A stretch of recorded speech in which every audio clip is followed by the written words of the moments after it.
السلام عليكم ورحمة الله وبركاته. بسم الله والحمد لله والصلاة والسلام على رسول الله صلى الله عليه وسلم. tukyagenda maaso n'ekitabo kyaffe ekya buku Iqra. Tuli ku volume esookera ddala, lesson esookera ddala insha Allah tabaraka wa taala. Naam, tuyina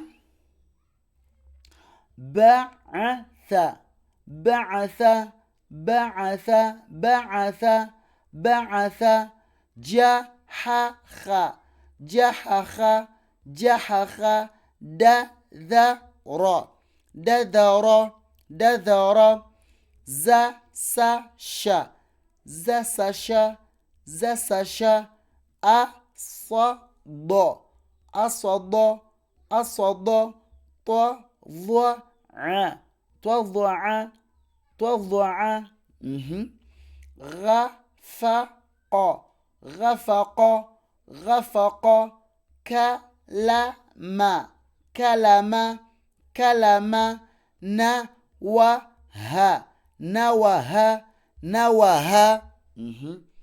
Akasembayo kagamba hayata hayata akala akala manawa manawa. Okalabye. Assalamu alaikum warahmatullahi wabarakatuh.